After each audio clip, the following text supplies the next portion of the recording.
Selamat malam. Di periode kedua pemerintahan Jokowi ada tudingan anti kritik dan tak demokratis. Bahkan oleh Freedom House, lembaga penilai demokrasi dunia, menurunkan peringkat Indonesia dari bebas menjadi setengah bebas. Beberapa peristiwa terakhir juga dinilai membungkam kebebasan berpendapat dan berekspresi. Benarkah tuduhan ini? Rosi pada episode malam ini, Jokowi dan masa depan demokrasi. Ya, kita ini pengen membangun sebuah demokrasi gotong royong. Jadi perlu saya sampaikan bahwa di Indonesia ini tidak ada yang namanya oposisi kayak di negara lain. Demokrasi kita adalah demokrasi gotong royong. Kalau itu baik untuk negara, baik untuk bangsa, ya kenapa tidak? Oleh sebab itu saya katakan ke aparat, ngapain takut, biar aja suruh diskusi. Nah, kalau ada makar malah akan ketahuan di situ. Syarat-syarat untuk menjatuhkan presiden itu sudah ada aturannya, baik menurut Undang-Undang Dasar maupun menurut Undang-Undang sudah ada gitu. Sehingga tidak perlu takut, itu ilmiah saya bilang. Kita bisa melihat sesungguhnya seperti juga buzzer. Ada ya yang biasa-biasa saja gitu pernyataan-pernyataan, tapi ada yang sudah sangat keterlaluan, yang pernyataan-pernyataan itu akan meluluh lantakkan demokrasi kita. Ya kalau kayak gitu ya.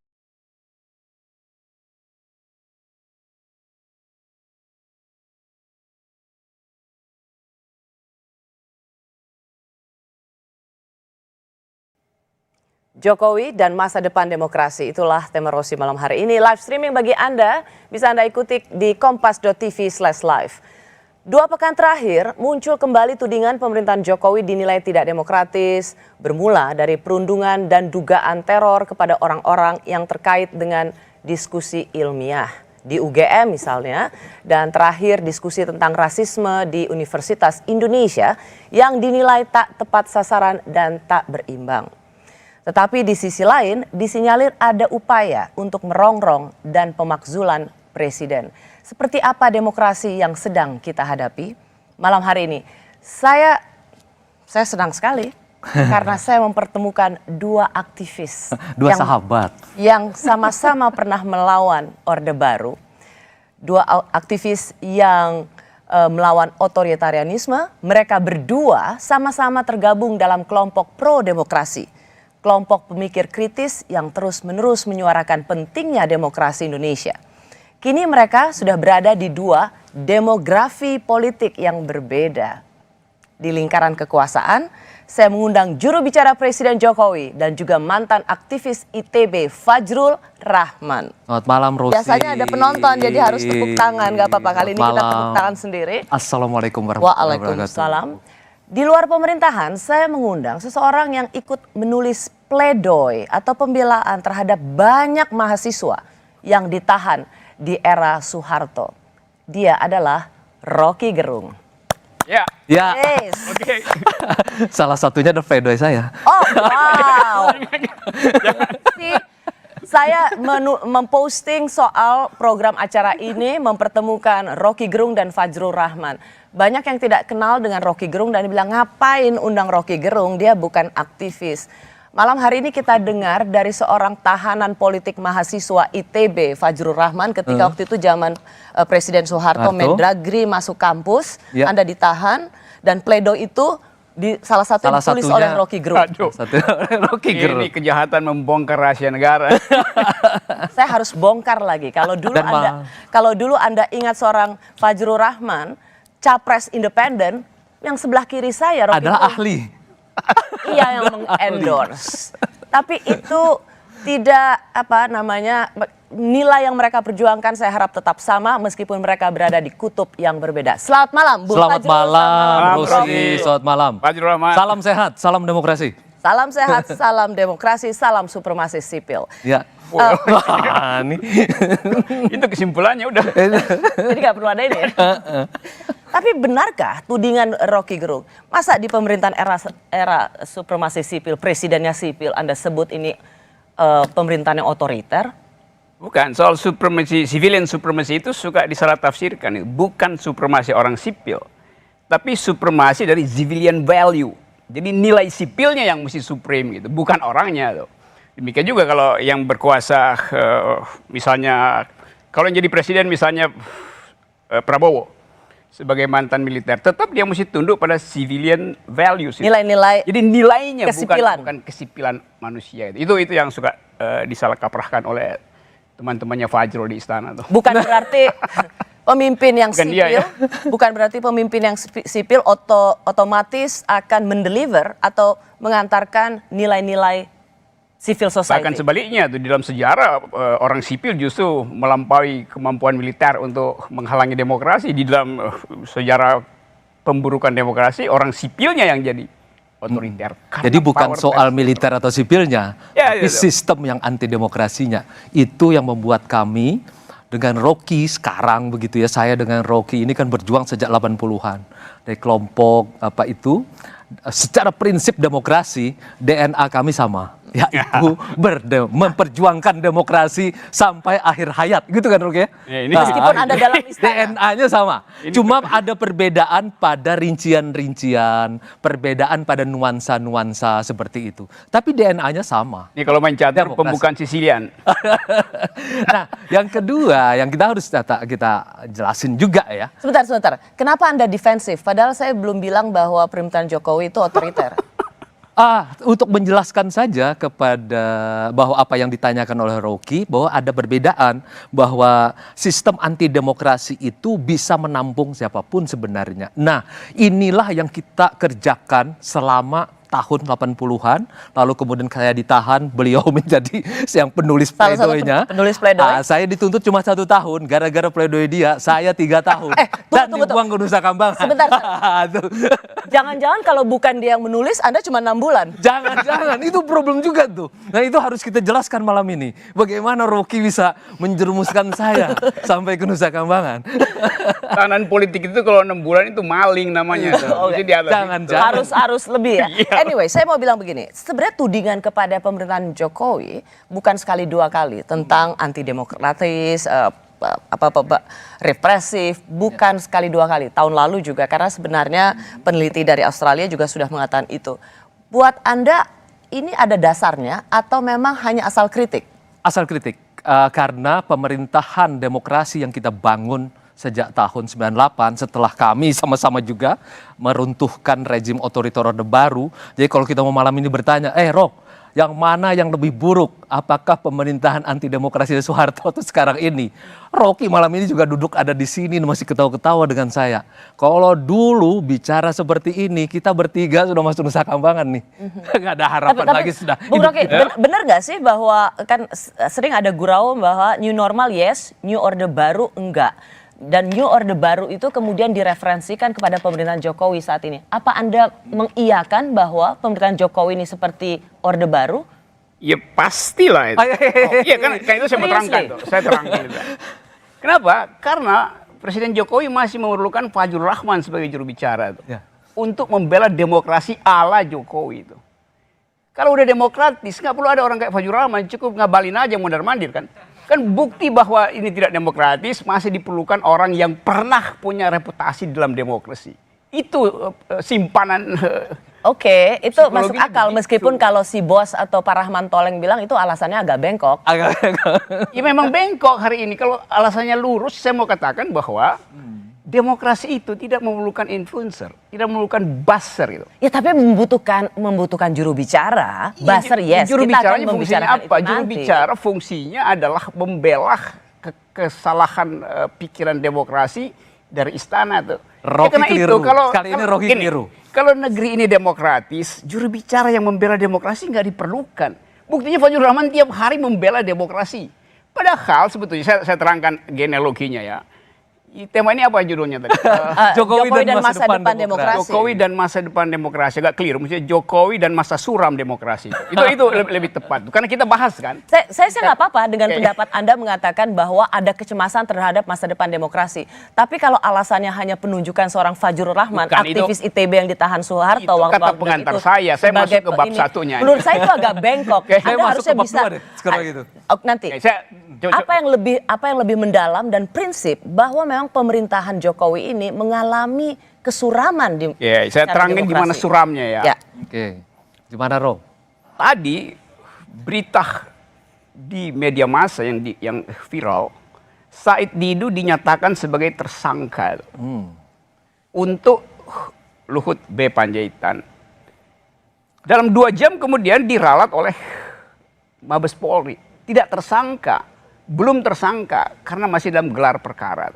Padahal suratnya adalah tersangka. Jadi ada faktor lain yang masuk sehingga uraian tentang tersangka tidak tersangka berubah-ubah. Satu, seminggu sebelumnya UI mengeluarkan semacam ancaman terhadap mereka yang bikin diskusi itu. Seminggu sebelumnya UGM begitu. Sekarang tunggu, saya terangkan dulu. Semua jadi salah Jokowi. Kita Bukan salah Jokowi. Tidak salah Jokowi. Yang salah adalah kemampuan kalian sebagai orang yang paham demokrasi untuk mengambil isu ini dan katakan bahwa rektor UGM bodoh. Tunggu, rektor UI juga kacau. Jadi kalian itu yang ada di dalam itu mestinya membuat rejim ini terbuka. Logika begitu keliru, Rok. Masa semua yang terjadi kesalahan di luar lalu dikaitkan langsung dengan Pak Jokowi misalnya begitu. Begini sajalah. Apakah kita sudah, kami ini betul-betul ya sejak 98 kan? Kita udah mati-matian nih, Rok. Kalau begitu salahnya era siapa kalau begitu? Yang salahnya presidennya. Tidak, Rocky. Apabila itu berurusan dengan yang namanya penegak hukum, biarkanlah diselesaikan oleh penegak hukum. Segala hal yang kurang, segala hal yang lebih dengan penegakan hukum itu ada bagian mereka. Kalau Rocky mengatakan presiden atau istana ikut campur lagi dengan itu, Rocky menyamakan seolah-olah sekarang ini sama dengan Orde Baru. Kita itu udah mati-matian, Rocky. Demokrasi konstitusional. Kita bertahan mati-matian, Rocky. Begini, kan demokrasi itu adalah regimentasi. Sekarang rejimnya itu beroperasi dari istana sampai ke kampus UGM, sampai ke kampus UI. Rocky, lebih parah mana daripada Soekarno? Apa yang paling penting di masa 98 yang kita hasilkan? Gak ada urusan dengan 98. Demokrasi konstitusional. Kita tetap yang namanya ada presidensial. Ya kan, Rocky ya? Dan itu terjadi apa yang menjadi kemudian masterpiece kita, presiden dipilih langsung.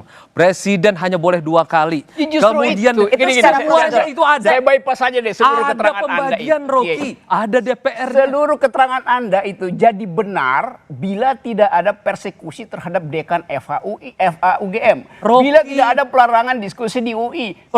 Jangan membuat kesimpulan untuk kegiatan. Itu bukan kesimpulan, itu faktanya. Betul, itu faktanya. Itu juru bicara tapi nggak tahu faktanya. Betul, Rocky. Bung Rocky, Faktanya Bung Fajrul, biar tapi satu-satu. Anda mengambil kesimpulan seolah-olah itu adalah tindakan dari istana. Memang itu keliru, didiamkan oleh istana dan tidak ada satu orang pun yang membela itu. Siapa yang salah? Presiden tidak boleh mencampuri urusan bukan soal urusan ini, soal demokrasi. Demokrasi itu artinya hak untuk bicara bebas. Betul. Presiden tidak pernah membela itu. Apabila dia berurusan dengan hukum, nggak ada urusan hukum. Tidak boleh. Tidak ada urusan hukum di situ. Itu bukan urusan hukum. Bung Fajrul, Bung Rocky. Bagaimana kebebasan berbicara itu? Betul. Dia diatur oleh hukum. Undang-undang dasar ada nih. Undang-undang dasar bilang mungkinkan kebebasan bicara, karena itu undang-undang itu dan itu dihargai. Rocky pun tidak ditangkap sampai hari ini. Memang nggak bisa ditangkap. Kenapa Buton ditangkap? Penonton nggak bisa memahami apa. Laki-laki harus dijamin sama perempuan. Sorry. Oke. Ini biasa kami kebiasaan lama. Satu-satu dulu. Gini, soal Pak Said Didu dilaporkan, protes. Jadi tersangka, protes. Nggak jadi tersangka, protes. Kita semua kan, Anda tadi barusan bilang harusnya itu di stop. Nah sekarang setelah Said Didu di stop, Anda juga merasa itu ada faktor istana. Bukan faktor istana, kalkulasi politik di dalamnya yang menyebabkan kasus itu di stop itu. Jadi ada kalkulasi politik, bukan soal hukum yang dia sebut. Menduga-duga seperti ini betul-betul berbahaya buat demokrasi. Masuk lagi ke soal lain. Soal logikanya. Itu berarti nggak oke. Saya merasa itu nggak terlalu penting dan terlalu tidak kecil. Tidak penting banget. Masa dia menduga-duga apa yang terjadi di ruang kosong sana kan? Saya tidak menduga, saya bikin analisis. Anda yang menduga pikiran saya. Pikiran saya adalah analitis. Anda tiba-tiba melompat saja seolah-olah bahwa apa yang terjadi di sana disebabkan oleh yang terjadi di sini. Tidak ada hubungan antara ini. Menurut Anda di mana orang salah mengerti bahwa selama ini memang istana selalu campur tangan membiarkan otoritarianisme? Karena mereka masih berpikir seolah-olah bahwa negara itu yang namanya istana, yang namanya presiden itu boleh mencampuri semua masalah di negeri ini dari urusan Salah, bukan kata seperti di masa mencampuri. Orde Baru. Iya. Seolah-olah bahwa Karena Anda korban, Saya korban. Dan bagaimana kami dulu satu rezim masuk ke dalam kampus. Otoritarianisme, bahkan kami dulu menyebutnya sebagai totalitarisme. Totalitarisme itu adalah Itu gimana dari itu. negara Oke, itu saya mau tanya mencampuri begini, urusan itu pribadi. fase. Sebentar dulu. Oke, begini, Nggak, stop. sebentar Jadi Anda dulu. membiarkan ketika ada diskusi ilmiah, diskusi akademik di kampus, apapun temanya, dan itu kemudian dibungkam, menurut Anda itu biasa Tidak saja? ada pembungkaman. Kalau dia kemudian berhadapan dengan hukum, saya kan pernah menyatakan, Rocky hati-hati. Saya bilang kenapa? Udah kayak Presiden Jokowi, Bukan. hati-hati. Rocky hati-hati. Udah bisa gitu ya. Rocky hati-hati. Kalau ada isinya fitnah, kalau ada isinya pencemaran nama baik, kalau isinya hoax, Anda akan berhadapan dengan hukum. Tetapi kami sampai mati ini, Presiden Diskusi Jokowi, ilmiah itu hoax. saya, Diskusi ilmiah itu hoax. Coba. kami, Ya, Presiden itu harus Jokowi, dijawab sih. saya dan Bung Fajrul itu harus dijawab. Diskusi Mengapa ilmiah. diskusi-diskusi Bilang, ilmiah oh, ini gila. di UGM, di UI harus dihentikan? Karena Dan dianggap hoax oleh dan Pak pemerintahan Sulaiman. Jokowi tidak tidak melakukan ada apa-apa. pemerintahan Jokowi melarang. Dia kan berhubungan, misalnya yang di UI, berhubungan dengan siapa? Yung terangin sesuatu seolah-olah algoritmanya tidak berhubungan dengan kekuasaan. Rektor diangkat oleh Jokowi. Rektor UI diangkat oleh Jokowi. Jadi Rocky, apa? kamu Dia gini, mesti misalnya layani gini aja. yang mengangkatnya. Kamu dilahirkan oleh ayahmu, ibumu, kemudian Terus? kamu lahir di Indonesia. Karena semuanya ini berasal dari atas sana, maka semua kesalahanmu disebabkan oleh ini. Tidak. Rocky Gini itu ya. berlebih-lebihan. Gini ya, Rocky. gini, saya terangkan ya. Kamu itu berlebih-lebihan. Kau yang kekurang-kurangan. Gini ya. Bapak dan ibu saya tidak bisa diganti. Presiden itu bukan bapak, dia diganti setiap 5 tahun. Paham? Itu Exactly. yang kita kerjakan Ya, karena di masa itu. 9. Itulah Nah, kenapa makna yang bikin reformasi paralelisasi kita, Rocky. itu? Anda bayangkan Jokowi itu Rocky. bapak gue. Itu Nggak Gila ada. lu. Nggak ada yang menginginkan Anda menjadikan dia Nah, bapak. ini udah agak Dia lecek. hanya Guys, kepala negara. hey, para pria, Bahkan stop it. kepalanya nggak ada isinya. Kepala negara, Rocky. Saya yang mau gini aja. dipilih secara Saya mau demokratis. Mau gini. Bagaimana sebenarnya sikap Anda yang berada dalam lingkaran istana melihat Coba jawab. banyak diskusi-diskusi ilmiah itu dibatalkan? Tidak ada masalah sebenarnya Dengan pendekatan UGM. diskusi ilmiah. Tapi- Tapi kalau kemudian dia berhubungan misalnya tiba-tiba siapa yang tidak saya juga bertanya-tanya. Apa? Siapa yang kemudian yang mengancam dan sekarang kan sedang Enggak, dicari. sebenarnya oleh pada penegak dasarnya hukum. buat nggak ada. Bung Rocky, Loh, stop.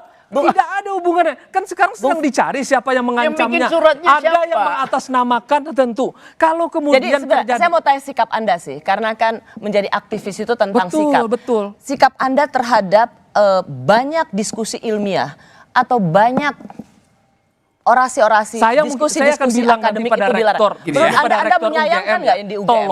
tolong diberi. Saya dulu juga mengadakan diskusi. Bung Fajrul, Anda nggak menjawab pertanyaan aku. Apa itu? Apakah Anda menyesali bahwa ada pelarangan dan perundungan terhadap diskusi ilmiah tentang pemakzulan presiden Harus di UGM? dipisahkan ini, Rosi. Apabila diskusi ilmiah dan kemudian memakai kebebasan akademik, itu nggak ada masalah sebenarnya. Tetapi kalau kemudian dia berurusan dengan pihak administrasi rektornya, kemudian berurusan dengan penegak hukum sana, itu urusan mereka. Biarkan mereka selesaikan. Dan Nggak menurut Anda itu bisa. tidak ada hubungannya sama Tidak istana? ada urusannya dengan istana. Meskipun Rocky menurut ini Bung aja Rocky, yang rektor ini itu dipilih menghubungkan oleh nggak presiden. keruan. Ini Kenapa keterangan gini, kenapa Rosi, itu ya. ada urusannya dengan istana? Nggak ada Karena hubungannya rektor dengan dipilih istana. oleh presiden. Nggak ada. Ini. Tidak berarti lalu kemudian dipilih di sana lalu Presiden Jokowi mengatakan, itu sama dengan mengatakan bahwa kita masih seperti di zaman Orde Baru. Kan itu benar-benar merusak. Orang kita sama-sama meruntuhkan, masa kita ingin mengembalikan? Sedikit Kan aja. gila, Rocky. Bung Fajrul, bukan sedikit aja. mengembalikan fak. Oke, apa? Gini, Apa saya mau lagi? tanya sikapnya Bung Fajrul. Anda menyayangkan kalau ada diskusi seperti itu dibatalkan? Saya menyayangkan. Dan Tetapi kalaupun kalau itu mereka berurusan dengan pihak keamanan karena hal-hal yang mereka katakan ada pelanggaran segala macam, itu biarkan berurusan Ini di sana. kalimatnya Karena apologetic ini nih. pemerintah atau istana tidak bisa mengintervensi yang namanya penegakan hukum. Oke. Saya Nggak terangkan bisa ya dan di mana nggak di mana boleh. salahnya Guys, kepikiran para itu. pria, Oke. diam. Oke.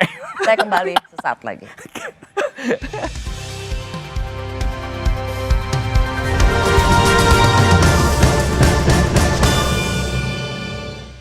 Badan kaku, pegal dan cepat lelah. Faktor utuh.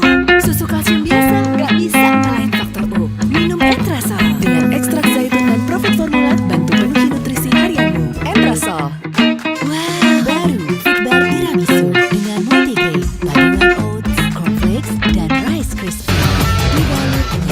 sahabat Kompas TV. Sekarang saya berada di Stadion Utama Gelora Bung Karno. Saya membayangkan timnas Indonesia bermain di stadion ini di hadapan 80.000 penonton. Betapa megahnya. Abdullah Group dari Sudan dan dia sedang bersama dengan keluarganya. Melindungi Say sesuatu hi. harus dimulai dari awal. Karenanya, kami melindungi keseimbangan ekosistem sumber daya kami. Sebelum menjadi aqua, untuk melindungi karena Anda, anak aqua saya pengguna terlindungi untuk mata melindungi. palsu juga. Dia divonis kanker mata waktu umur 1,5 bulan.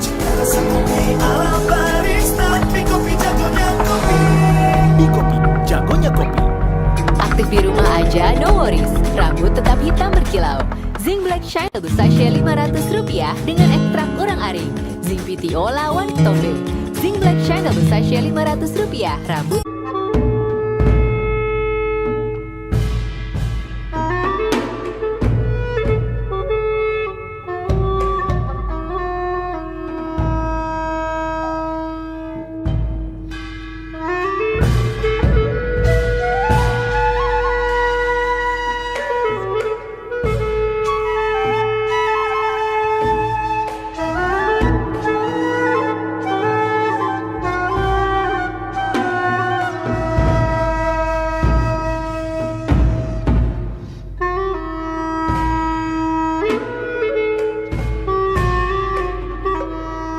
Inilah yang harus kita luruskan sebenarnya. Itu adalah mitos.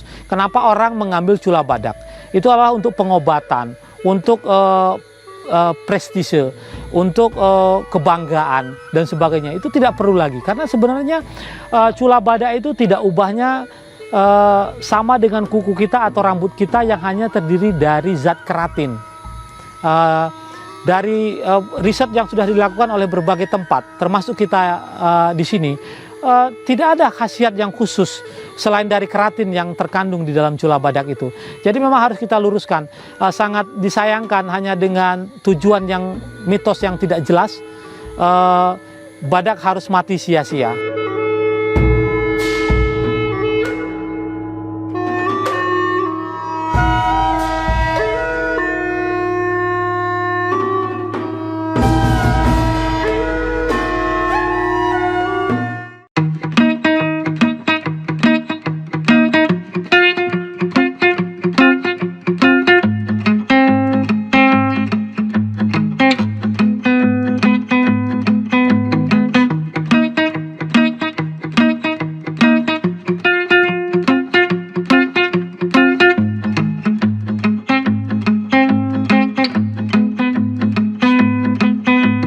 Akan digelar secara daring pada Jumat 29 Mei lalu. Penyelenggara dan pemateri disebut mendapat teror.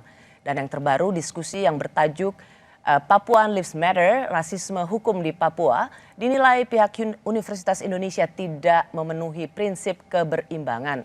Padahal diskusi ini dibuat oleh BEM UI sendiri. Pihak Universitas Indonesia menilai bahwa narasumber yang didatangkan tidak kompatibel sehingga pelaksanaan diskusi pada 6 Juni lalu dikritik banyak pihak. Saya juga ingin mengundang para dosen yang mengajar di UI maupun di Universitas Gadjah Mada. Di Universitas Gadjah Mada ada Zainal Arifin Muhtar dan di UI ada Ade Armando. Selamat malam Bung Uceng, selamat malam Bung Ade Armando.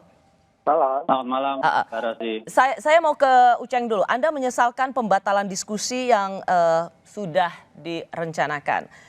Apa ini cukup adil untuk mengatakan bahwa wajah demokrasi pemerintahan Jokowi itu suram? Iya, sebelum sampai ke kesimpulan itu benar atau tidak, analisisnya harus dilihat dulu. Yang pertama adalah ini kan diskusi biasa, ya, diskusi soal keilmuan dilakukan oleh anak mahasiswa yang sedang liburan, nggak tahu mau ngapain, lalu kemudian bikin diskusi, ngundang pembicara seorang profesor yang ngelotok betul keilmuannya soal itu. Nah, tiba-tiba ada yang kebakaran jenggot gitu, mau pakai jenggot atau enggak, tapi dia kebakaran gitu. Lalu kemudian menyerang semuanya di situ, bahkan kemudian melakukan ancaman pembunuhan, bla bla dan lain sebagainya. Poin saya yang pertama begini, Ini kan ini dilakukan di masa Pak Jokowi. Tentu saya sendiri mau mendengar sebenarnya himbauan Pak Jokowi gitu. Paling tidak ada bahasa yang clear, jelas bahwa kemudian yang beginian ini tidak boleh terulang. Ya. Oke. Saya dapat karena saya sudah baca dan saya banyak lihat jawaban Anda soal ini. Tapi pertanyaan saya yang paling penting apakah ini cukup adil atau cukup proporsional untuk mengatakan wajah demokrasi di pemerintahan Presiden Jokowi itu buram? Yang kedua begini sebenarnya, kalau kita bilang pemerintahan Jokowi, maka Jokowi itu tidak sendirian di situ. Di bawahnya berada begitu banyak aparat penegak hukum. Ada jaksa di bawahnya, ada kepolisian di bawahnya. Dan kalau kita buka kembali misalnya catatan-catatan dari misalnya LBH misalnya, pelanggaran-pelanggaran yang dilakukan ini banyak. Gitu. Ada 6.000-an orang, ada 6.000-an korban dari larangan berekspresi yang terjadi selama 2019. Ada yang meninggal, begitu banyak yang meninggal. 300-an itu adalah anak-anak dan lain-lain sebagainya. Catatan teman-teman LBH itu kan sebenarnya menunjukkan bahwa Jokowi punya tanggung jawab bukan soal tidak masuk ke dalam penegakan hukum, tetapi memperbaiki wajah penegakan hukumnya gitu. Karena di bawahnya itu ada jaksa, ada polisi yang sebenarnya langsung di bawah dia, gitu. Langsung di bawah ketiak Presiden Jokowi gitu. Jadi apa poin Anda? Anda meminta Presiden untuk turun tangan terhadap kasus-kasus seperti ini? Saya, sebagian catatan LBH itu kan adalah penegakan hukum yang tidak terlalu pas atau kemudian tidak berimbang oleh kepolisian dan kejaksaan. Ya, dan karenanya saya mau membiarkan di situ. Poinnya adalah Anda seperti juga yang dilakukan dikatakan oleh para aktivis, Pak Jokowi harus ikut membereskan ini. Bung Fajrul, Anda termasuk orang yang sebenarnya menjadi korban ketika di mahasiswa atau aktivis juga. Menurut Anda perlu nggak Pak Jokowi? Ada seruan Pak Jokowi turun dong, membereskan mereka yang memang ada di bawah. Apakah Presiden? logika hukum ini tidak terlalu melompat ya? Bahwa apa yang terjadi di bawah lalu kemudian mestinya bisa diselesaikan di bawah. Presiden Jokowi ini kan pengen ini the governing president, the governing government gitulah ya. Beliau berharap bahwa semuanya itu teratur, good governance begitu. Segala hal diselesaikan berdasarkan wilayahnya sendiri-sendiri seperti itu ya. Melompatan seperti yang dilakukan Uceng ini kan cukup berbahaya juga. Nanti Uceng ketabrak motor, masalahnya juga salahnya Pak Jokowi. Jadi masalah juga. Atau Rocky gagal naik gunung gitu, salah Pak Jokowi juga. Jadi ini gagal contoh selalu nih Saudara Fajrul. Menurut saya, apa yang sudah disampaikan oleh LBH, misalnya ada 6.000 tadi, saya tidak punya data itu, kenapa tidak dilaporkan saja sebagaimana kita ini kan berharap nih Ceng. Berharap sekali bahwa proses hukum di Republik ini sejak kita berjuang dulu berjalan di wilayah yudikatif, legislatif berjalan di bawah legislatif, kemudian eksekutif berada di bawah eksekutif juga. Kita tidak ingin ada campur aduk seperti ini. Nah, teman-teman kalau memiliki data, fakta yang sangat bagus, mohon diselesaikan melalui jalurnya. Jangan diterobos semacam ini. Ini akan berbahaya. Itu sama dengan itu Anda ingin mengatakan ini event para aktivis selalu menyerahkan beban ke Pak Jokowi. Ini sama saja dengan menghimbau bahwa lebih baik ini presiden harus menguasai segala-galanya, harus mengatur. Dan itu berbahaya. Itu berbahaya, itu yang kita tentang pada masa Orde Baru dulu. Ya, Bung Uceng. Sistem presidensil menempatkan pertanggungjawaban berada di presiden gitu. Tentu berbeda dengan sistem parlementer. Maka nggak bisa logikanya bahwa presiden tidak ikut campur.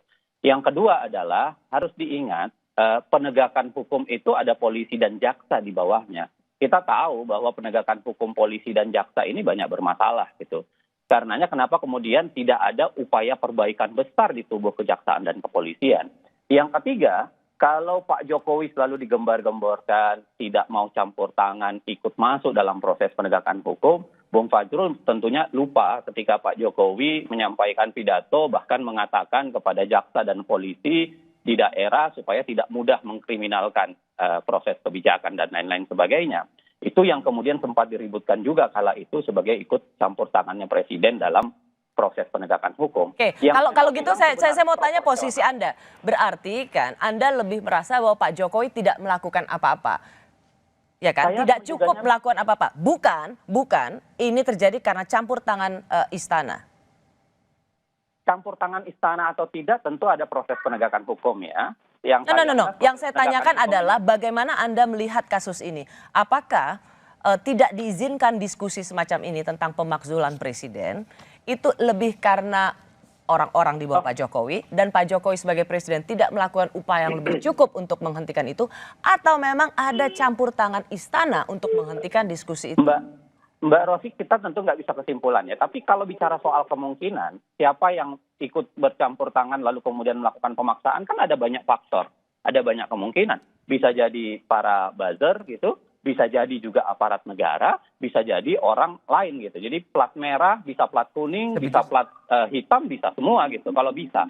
Makanya kenapa saya bilang penegakan hukum harus dikedepankan. Saya pikir kita Penegakan tidak. hukum itu harus menjawab, penegakan hukum itu harus mendetailkan bahwa sebenarnya untuk kasus UGM pelakunya itu plat merah, plat hitam atau plat kuning gitu. Oke, ya. Supaya orang tahu. Masalahnya di tingkat penegakan hukum soal yang beginian itu lemah sekali, nyaris tidak ada yang selesai. Kalau kita bicara soal kasus Rovio, saya dapat poinnya. Tapi Bung Fajrul sebagai aktivis yang berada di lingkar dalam Pak Jokowi, ini merasa dirugikan nggak?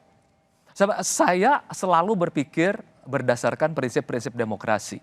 Sama seperti Bung Rocky, sama dengan Bung Aceng, sama dengan Pak Nggak beda-beda, jangan sama-sama. Enggak, itu cuma nuansanya aja yang berbeda, Rocky.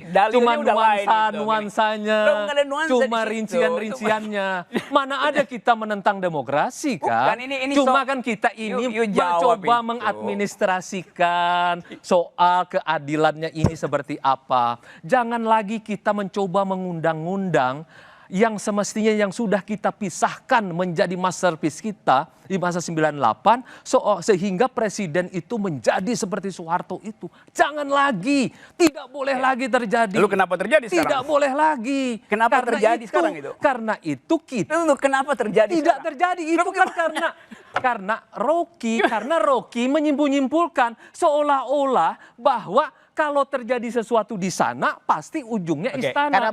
Saya terangkan ya. Juga. Pertanyaan Rocky adalah kenapa itu bisa terjadi? Karena saya terangkan. Tidak boleh berpikir begitu, Oke, Saudara Fajrul. Saya terangkan dengan cara saksama dalam tempo singkat-singkat. Dan dengan salah sebanyak-banyaknya. Tidak mungkin salah. Karena kesalahan itu tidak ada pada mereka yang berpikir lurus. Anda adalah juru bicara. Pikiran Anda terbatas pada pikiran yang Anda wakili. Itu kepala negara itu. Saya terangkan ya. Di dalam soal kriminalitas, presiden tidak boleh campur di dalam soal kriminalitas. Betul. Di dalam soal hak asasi, tidak ada hukum yang bisa melampaui hak untuk berbicara gitu. Jadi kalau hak diskusi di kampus itu, Rocky, gue potong. Kapan Presiden Jokowi pernah melarang orang untuk berbicara? Saya akan terangkan itu. Saya minta faktanya. Oke, saya terangkan faktanya. Kapan Presiden Jokowi melarang Rocky berbicara? Kapan Presiden Jokowi melarang Uceng berbicara? Tidak pernah. Sekarang saya Kapan Presiden Jokowi melarang Rossi berbicara? Tidak pernah. Bung Fajrul. Ya bukan itu poinnya. Jadi you jangan ambil bagian yang spesifik hari ini untuk dibandingkan dengan Orde Baru. Karena itu saya mau terangkan. Sebentar, Bung Fajrul sebentar. You mau dengar nggak? Sebentar. Kalau nggak saya larang Anda bicara. Dia jadi diktator sekarang. Ya karena you nggak bisa nangkap konsepnya. Ya, lanjut. Kamu tidak bisa Bung Fajrul. menerangkan dengan baik, Rocky. Belum saya terangkan, you udah bohong. Bung Fajrul, sebentar. Sekarang saya terangkan ya. Bung Fajrul stop. Ya, mau saya terangkan. Kesempatan. Ya, saya terangkan ya. Kalau ada survei, pertanyaannya, ideologi negara harus diganti. Dan semua orang mengisi harus diganti gitu. Diganti nggak ideologi negara? Kalau semua orang bilang bahwa ideologi negara harus diganti.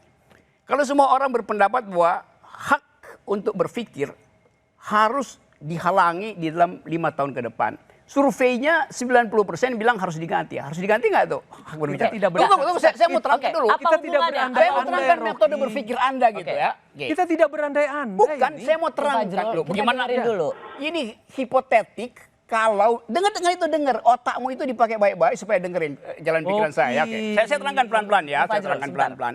Seandainya ada survei, saya mulai dengan seandainya. Tidak pakai seandainya deh. Kita berhadapan dengan Berarti fakta dia dan takut realita. untuk berpikir radikal. Kita mau uji pikiran dari kekuasaan. Daripada dari saya terangkan sendirian. Menawarkan kepada saya mengenai fakta dan mau data. terangkan itu. Tapi kemudian Anda lari lagi ke sana kemari, Rocky. Dia nggak mau dengar tuh. Poinnya apa? Poinnya apa dengan konteks Poin saya adalah kebebasan soal berbicara hak di akademik? asasi manusia itu bukan soal intervensi apa enggak intervensi. Presiden selain sebagai kepala eksekutif, dia kepala negara. Dia mesti kasih public address bahwa kampus itu bebas untuk mengucapkan apa aja, termasuk mencaci maki presiden itu. Bisa nggak presiden bilang seperti itu? Kalau Anda mau uji hukumnya tuh. Jadi jangan Anda bilang memang tidak diintervensi. Tidak diintervensi. Tapi soal hak asasi manusia tidak perlu ada intervensi. Berbicara itu adalah bagian tertinggi dari hak asasi. Ya, tapi poin Bung Fajrul adalah apakah semua itu harus jadi urusan presiden? Nggak ada urusan dengan presiden. Presiden tidak kasih aura yang membuat orang kampus terutama berpikir bahwa jangan melarang mahasiswa.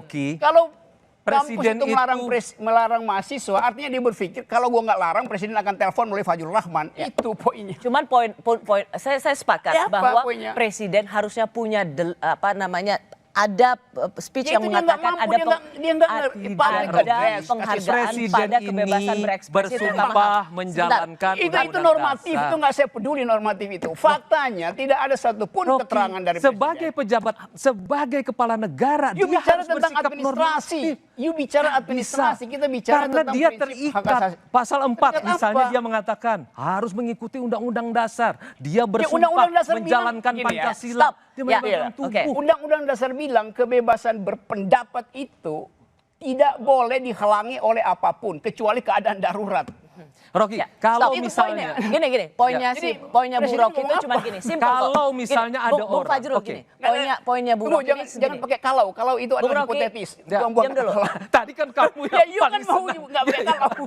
Dia hanya ingin mengatakan bahwa Presiden Jokowi tidak cukup memberikan kejelasan posisinya terhadap jangan ada pembungkaman terhadap kebebasan berekspresi dan HAM. Dia tidak melihat itu cukup dilakukan oleh Presiden Jokowi. Ini Fajrul dari tadi ngomong saya seperti begini kayak ngabalin gitu. Ini dia ulang. Rossi, kita itu presiden ini kan terikat kepada undang-undang dasar, konstitusi, kepada semua peraturan perundang-undangan dan dia secara normatif dan kemudian secara praktik harus mengikuti itu. Undang-undang dasar dijelaskan. Jadi tidak perlu, presiden tidak perlu. Oke, itu aja. Dia menyatakan itu. Dan presiden juga selalu mengatakan bahwa kita menjaga demokrasi. Dari misalnya begini, ketika banyak orang mengatakan, beginilah Rocky, begini ya Rossi ya. Ketika banyak orang mengatakan, sekarang tidaklah presiden tidak usah lagi pilih langsung. Saya tanya kepada Pak Jokowi sikap kita harus setia kepada itu sikap saya. Ya, sikap dan perbuatan itu lain. Sikap saya, karena itu umumkan sekarang bahwa saya setia kepada Undang-Undang 45 pemilihan presiden secara langsung. Kemudian yang mengatakan bahwa pilkada jangan lagi langsung. Presiden Jokowi memerintahkan Pak Fajrul bicara kepada publik. Pilkada sesuai dengan amanat konstitusi langsung. Seperti itu. Itu headline-nya begitu, tapi isi beritanya lain kan? Tidak dong Rocky, jangan begitu. Kita setia Rocky. Setia itu janji. Ini sesuai janji. Dan kita jalankan sampai hari ini. Kemudian ada yang menawarkan, presiden 3 kali begitu ya Terry. Presiden bilang tidak. Pak Fajrul bicara kepada publik. Jadi godaan itu ada ya? Godaan untuk minta Pak Jokowi 3 kali. Dan kami selalu berupaya, beliau selalu mengatakan Pak Fajrul bicara kepada publik. Pilkada langsung, pilpres langsung. Tidak presiden hanya 2 periode. Karena itu adalah amanat konstitusi yang pernah kami perjuangkan bersama-sama. Nanti kita lanjutkan. Ini kesetiaan terhadap demokrasi. Kesetiaan itu dibatalkan oleh perilaku.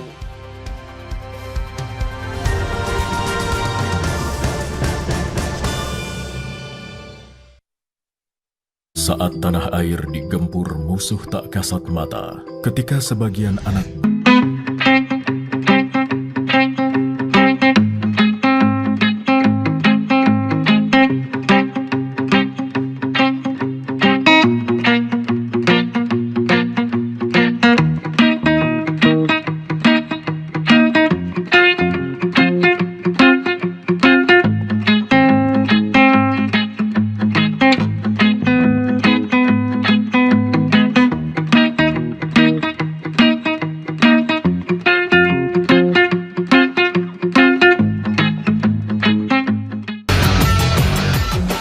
sahabat Kompas TV. Sekarang saya berada di Stadion Utama Gelora Bung Karno.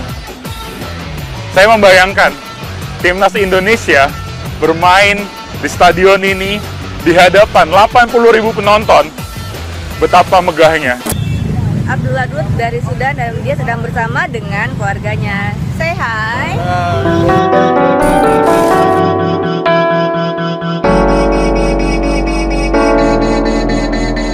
Saya membuat mata palsu karena anak saya pengguna mata palsu juga. Dia divonis kanker mata waktu umur 1,5 bulan.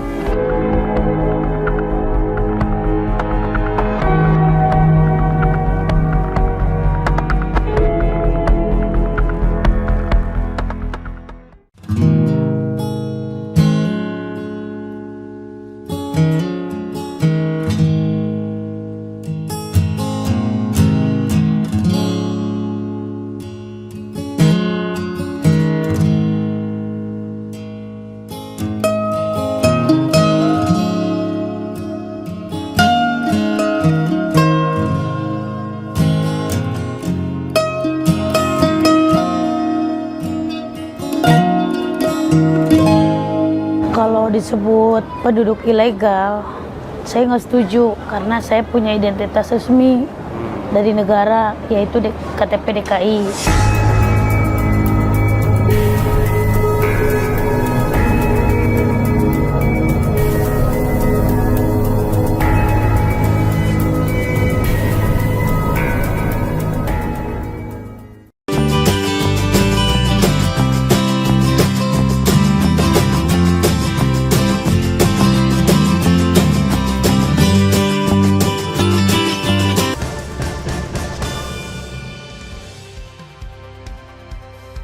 Terima kasih Anda masih bersama Rosi di episode Jokowi dan Masa Depan Demokrasi.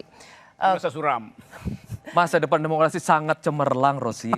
Ya. Karena kita setia kepada Undang-Undang 45 dan Pancasila. Diskusi lain yang juga menjadi Soeharto sorotan. juga bilang begitu, setia pada Pancasila dan Undang-Undang stop it. Oke. Diskusi yang juga jadi sorotan adalah di kampus kami, Universitas Indonesia, soal rasisme dan menyelaraskan apa yang terjadi di Amerika Serikat soal George Floyd, Black Lives Matter. Itu dibatalkan karena dianggap narasumber tidak kompatibel. Ada pengajar di UGM dengan diskusi yang dibatalkan, ada pengajar ilmu komunikasi Universitas UUI, Ade Armando. Apa sikap Anda terhadap pelarangan diskusi tentang rasisme di Universitas Indonesia? Saya nggak melihat ada pelarangan ya.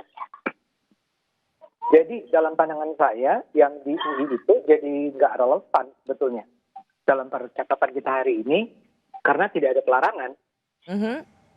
Kalau Anda baca, Ros, itu kan suratnya keluar dari Humas UI. Ya. Yang bilang itu tidak layak. Ya, tidak layak karena narasumbernya tidak kompatibel. Ya. Dan Rocky dengerin Rocky. Tidak layak. Sangat bisa dipahami karena yang muncul adalah Veronica Koman ya. Ya. Dan Veronica Koman itu adalah seorang buron di Indonesia dengan tuduhan yang sangat serius kan.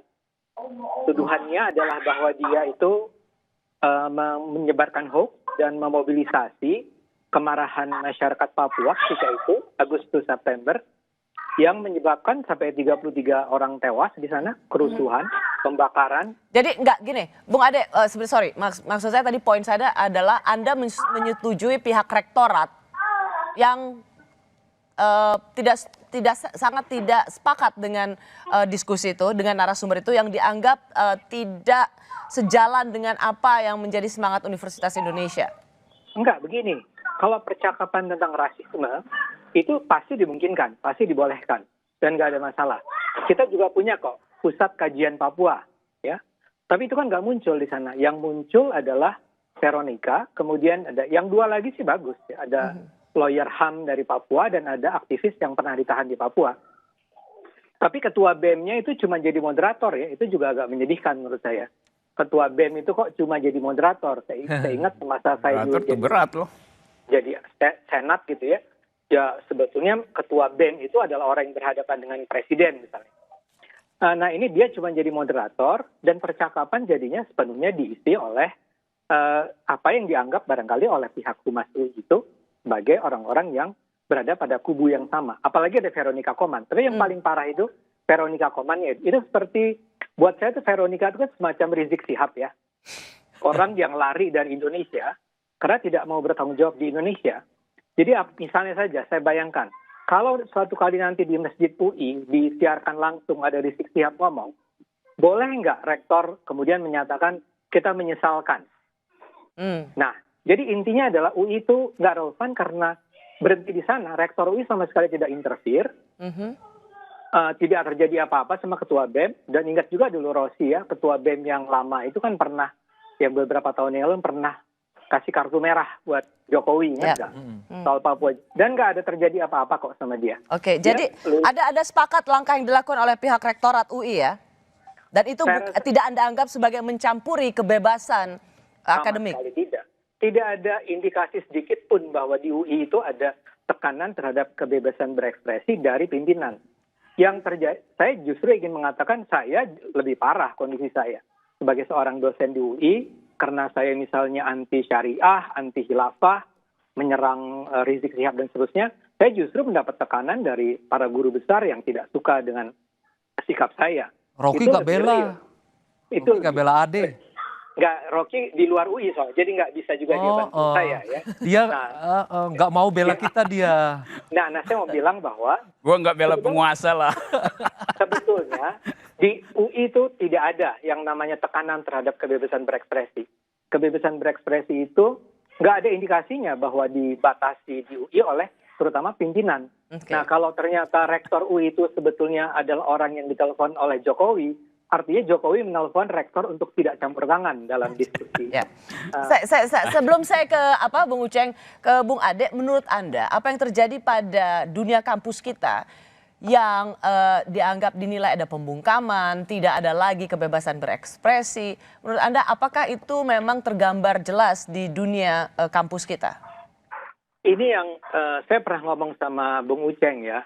Sebetulnya paling bagus itu dilawan aja waktu itu. Tapi kan memang ya dilawan maksudnya apa? Dilawan waktu itu apa? Menurut saya harusnya dilakukan aja. Di UGM.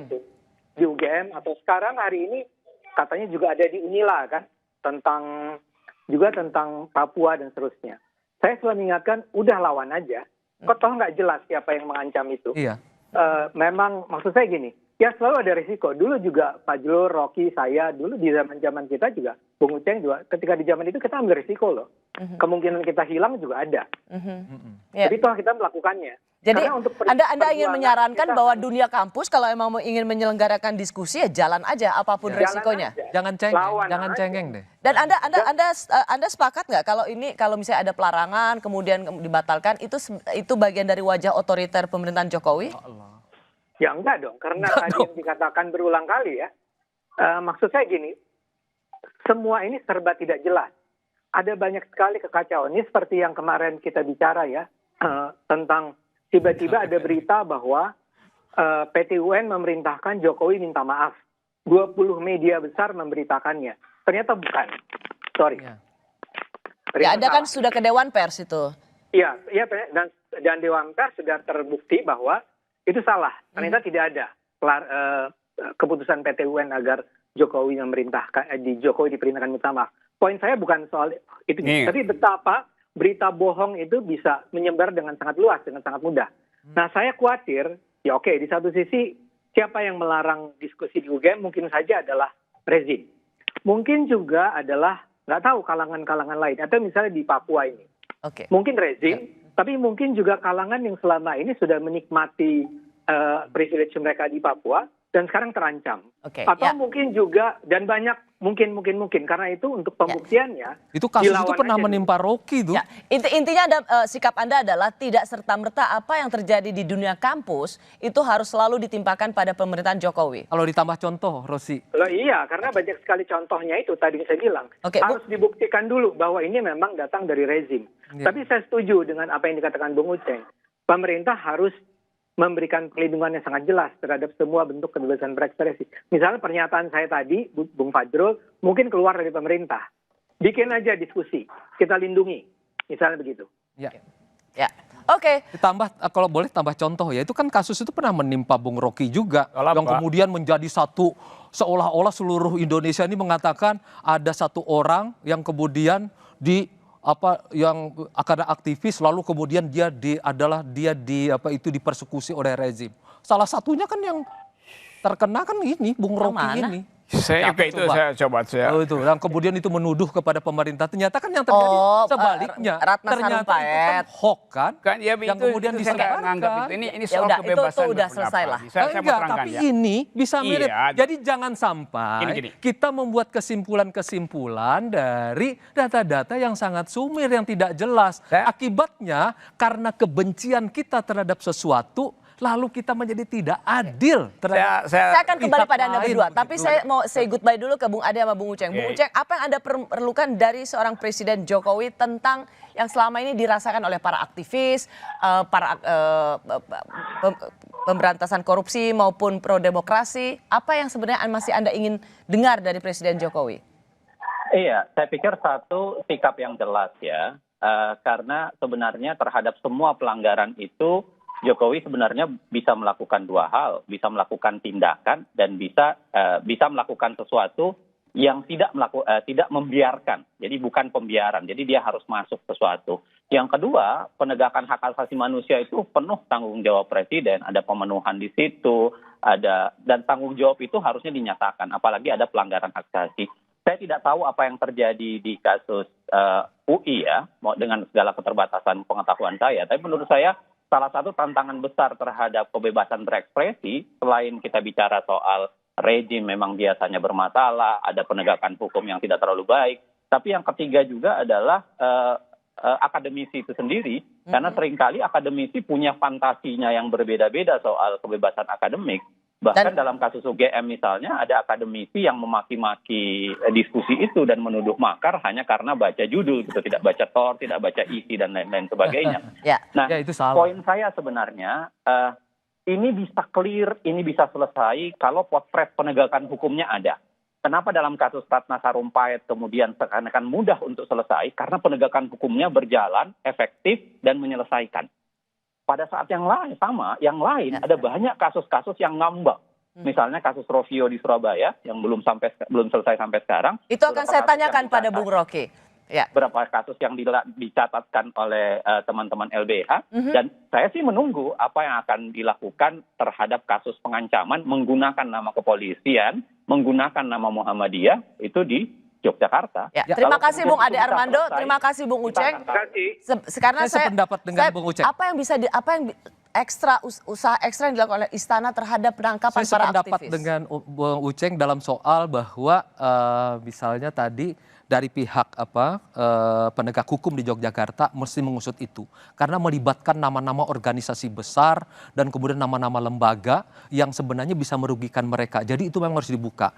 Dan kepada pihak penyelenggara mahasiswa, menurut saya sih biasa aja kan judulnya. Kalau dia lanjutkan juga mestinya jangan cengeng, jalan aja. Jangan kemudian bergembar-gembor bahwa saya sedang diancam. Orang dulu kita tiap hari diancam juga kita tetap jalan kok. Nah kemudian yang kedua, Ceng, dalam kasus RS dulu itu yang melibatkan Rocky. Itu nggak usah lagi lah. Bukan, ini contoh yang bagus sekali. No. Karena Pak Jokowi itu dipaksa. Pak Jokowi itu dipaksa. Tiap hari supaya menyatakan bahwa ini ada aktivis yang diancam, digebukin segala macam. Saya termasuk ikut dalam rapat-rapat untuk ini siapa sebenarnya melakukannya ini kan ya. Karena semuanya kan dituduhkan kepada istana. Pak Jokowi mengatakan apa? Oke, baik. Ini kan kita jadi karena kasus Ratna Sarumpait sekarang kesempatan kepada Presiden Jokowi sangat berhati-hati terhadap apa yang menjadi klaim aktivis. Betul, dan lalu kemudian kita serahkan kepada pihak penegak hukum sehingga pihak penegak hukum bisa memberitahu clear. Pak Jokowi itu orangnya kan. Pertanyaan terakhir adalah tadi dari Bung Uceng. Bagaimana soal penangkapan aktivis Ravio misalnya atau aktivis pro pemberantasan korupsi? Apa yang bisa dilakukan oleh istana?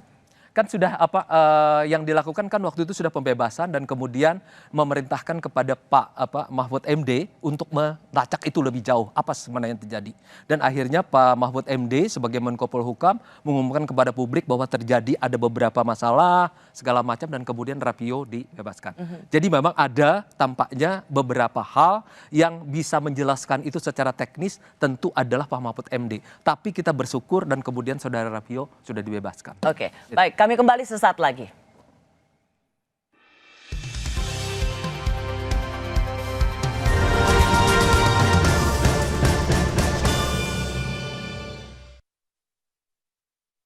Presiden barusan bilang bahwa seluruh Jawa kan PSBB kan. Jadi semua binun. Jika bangsa bersatu padu, jika kita juga tidak terpecah belah, kita akan mampu keluar dari krisis COVID-19 ini.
Bicara dengan dua aktivis, Rocky Gerung dan Fajrul Rahman yang sekarang berada di sana sebagai jubir Presiden Jokowi. Untuk menambah perspektif kita, saya juga ingin mendengar dari mereka. Salah satunya adalah dari Ketua YLBHI Asfinawati dan juga pegiat media sosial Eko Kuntadi. Selamat malam Bung Eko, selamat malam Mbak Asvina. Selamat malam. Saya mau Mbak Aswin dulu. Anda meminta Presiden Jokowi menertibkan buzzernya. Mengapa hal ini penting menurut Anda? Itu loh yang menurut saya yang kita bisa lihat sesungguhnya seperti juga buzzer, ada yang biasa-biasa aja gitu, pernyataan-pernyataan biasa. Tapi ada juga yang sangat keterlaluan, yang pernyataan-pernyataan akan meluluh lantahkan demokrasi kita ya. Kalau kayak gitu ya harus dikasih tahu dong. Dan kalau nggak dikasih tahu dan kan tidak mungkin buzzer atau influencer akan bergerak kalau dihambat. Mengapa Anda mengkaitkan ada buzzer pendukung Pak Jokowi dan itu menodai demokrasi kita? Ya, pertama saya mau mengungkapkan contohnya dulu biar kita tahu seberapa parah sebetulnya persoalannya. Misalnya orang-orang yang membela KPK itu dikatakan Taliban. Dan misalnya juga ada kasus lain soal sawit baik gitu ya, hashtag sawit baik dinaikkan terus menerus. Itu ketika terjadi kebakaran hutan yang membuat ratusan ribu orang tidak bisa bernafas. Dan kita Tapi emang itu buzzernya Pak Jokowi soal sawit baik? Nah, ini yang menarik.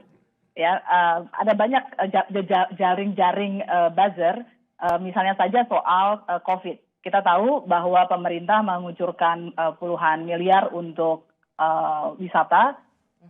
Denny Siregar misalnya pada tanggal 2 Maret mengatakan Pak Jokowi gitu ya, @Jokowi kucurkan ratusan miliar rupiah untuk diskon tiket dan bayar influencer luar supaya terus promo wisata. Ada orang yang teganya sibuk sebarkan isu corona. Itu jelas-jelas binatang. Dan kemudian terbukti bahwa Maret memang sudah ada COVID-19 dan sebelum itu kemudian di kebelakang hari kemudian ditemukan sebelum tanggal 2 Maret tampaknya sudah ada di Indonesia. Ini kan mengerikan sekali ya karena menyangkut nyawa orang dan Oke. Saya sepakat di situ Mbak Asvin. Tapi kenapa? Itu kan buzzer dan mereka bisa mengendorse siapapun. Kenapa harus Anda kerucutkan bahwa itu Jokowi? Kan Jokowi kepala pemerintahan. Jadi untuk urusan buzzer juga itu tanggung jawab Jokowi? Buzzer yang mana dulu gini kan kita Anda tadi mengatakan COVID, sawit. Betul, COVID itu kan program pemerintah untuk mengucurkan uang untuk pariwisata dan untuk soal kedaruratan kesehatan masyarakat, undang-undangnya mengatakan presiden yang harus menetapkan kedaruratan dan terbukti kan kemudian akhirnya ditetapkan kedaruratan oleh presiden. Dia oleh siapa lagi gitu? Kalau yang presidennya bukan Pak Jokowi, ya akan saya sebut orang yang duduk di kursi presiden itu. Karena aturannya memang mengatakan presiden yang harus bertanggung jawab. Oke, serius nih. Jadi Anda menganggap buzzer-buzzer Pak Jokowi itu membahayakan demokrasi? Sangat saya serius mengatakan itu. Dan memang sudah terbukti karena ada polarisasi yang terjadi karena soal buzzer ini. Semua orang yang kritis kemudian dikategorikan HTI, Taliban gitu ya, orang-orang yang menentang revisi undang-undang KPK dan kita tahu inisiator revisi undang-undang KPK dari pemerintah gitu langsung dicap KPK atau Taliban. Ya, saya dapat poinnya. Bung Eko Kuntadi, Anda sekarang pegiat sosial dan banyak memang postingan Anda di sosial media memang secara langsung atau tidak langsung mendukung Pak Jokowi. Anda apa yang ingin Anda koreksi dari penilaian bahwa buzzernya Pak Jokowi itu menodai demokrasi? Yang pertama bahwa media sosial ini kan umum banget ya, publik yang bergerak di situ. Artinya bahwa tidak semua orang yang melakukan pembelaan terhadap kebijakan pemerintah itu harus di stigma buzzer. Menurut saya itu juga stigma yang buruk. Sama tadi seperti Mbak Hasti tadi ngomong bahwa mereka marah di stigma HTI dan lain-lain, menstigma buzzer juga sama. Itu problem yang menurut saya juga harus clear juga. Menstigma buzzer itu juga membuat jadi gini bahwa kalau ada kebijakan, ada yang pro, ada yang kontra, itu biasa. Ada yang pro pemerintah, ada yang kontra pemerintah, itu hal yang biasa. Kalau kita bicara demokrasi, kita harus melihat itu sebagai sesuatu yang biasa. Yang repotnya ketika tadi stigma dan orang YLBHI, sekelas YLBHI yang selama ini menjadi gerbong demokrasi, menstigma orang, ini menurut saya juga nggak fair. Itu yang merusak demokrasi menurut saya. Jadi dalam konteks kebijakan itu biasa. Ada pro dan kontra. Kalau yang pro di stigma tadi buzzer, ya nggak benar menurut saya. Itu yang pertama. Yang kedua, Oke. Saya dapat poinnya. Jangan kemudian buzzer itu distigmakan sebagai yang hina di demokrasi gitu ya. Tunggu. Bukan orang yang pro pemerintah itu tidak serta-merta buzzer. Itu yang paling penting. Jadi ada ribuan orang, ada jutaan orang yang pro pemerintah, ya tidak serta-merta buzzer. Gitu lah. Itu yang paling penting. Oh, oke. Saya agak nggak terlalu ngerti sih pernyataannya. Anyway, Bung Fajrul, ada penilaian bahwa ada buzzernya Pak Jokowi yang harus ditertibkan. Bagaimana Anda meletakkan ini dalam konteks? Saya bahkan tidak tahu yang mana buzzernya Pak Jokowi. Iya.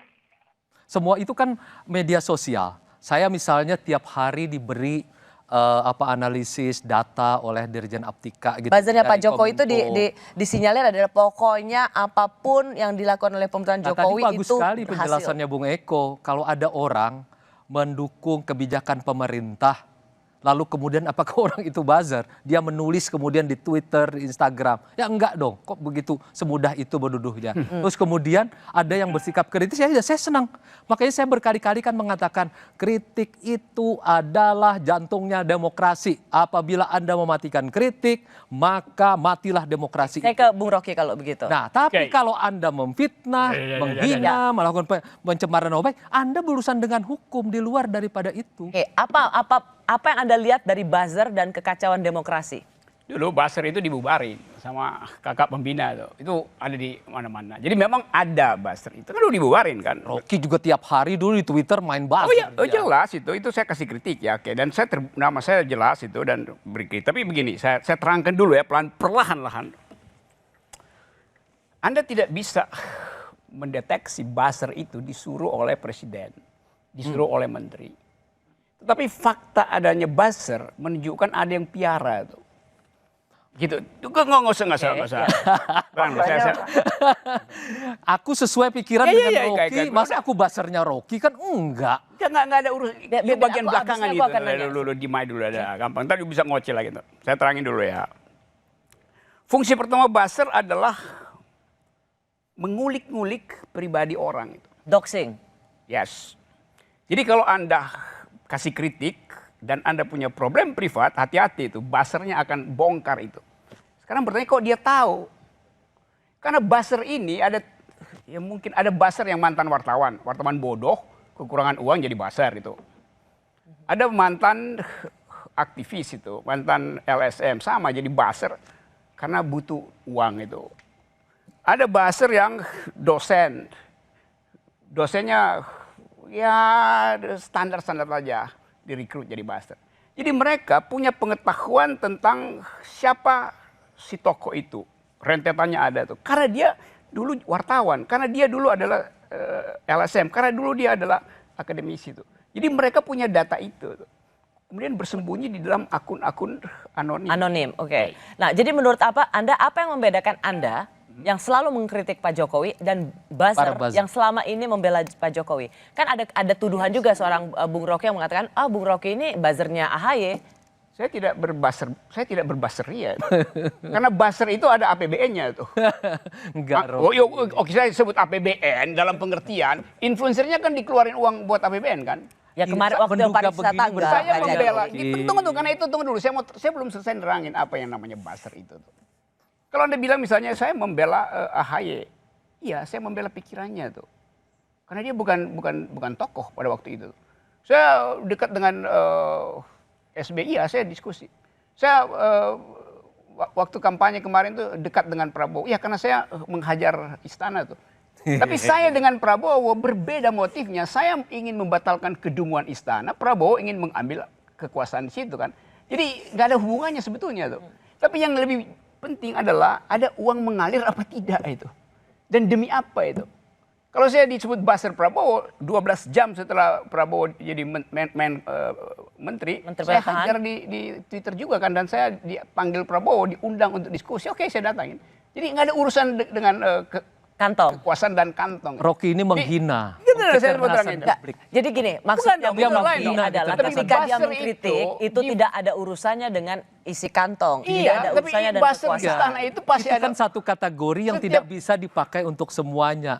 Dia menghina kecerdasan publik. Apabila misalnya saya juga misalnya mendukung Rocky yang mengatakan misalnya kami pernah bersama-sama kan mendukung capres independen. Ya, terus buzzer Gagal. apa di situ? Terus kemudian pilkada independen kami berhasil. Kami saling mendukung. Kalau kemudian Rocky sekarang mengatakan bahwa demokrasi harus dijalankan di Indonesia. Saya jalankan. Nggak ada masalah. Saya dalam nggak titik bayar Anda buat jadi presiden independen. Anda tidak bayar saya tuh. Tapi buzzer itu ada anggarannya tuh. Kita Artinya tidak Bung bisa Fajrul, menduga-duga, Rocky. artinya Bung Fajrul, kalau Bung Fajrul mendukung Rocky, Anda bukan buzzer. Kalau begitu Anda laporkan Rocky. Laporan ke siapa? Anda laporkan saja Mau apabila dilaporkan ke itu, misalnya apabila itu ternyata merusak demokrasi, apabila itu ternyata menghina Anda, apabila itu memfitnah Anda. Oke, sekarang saya tanya.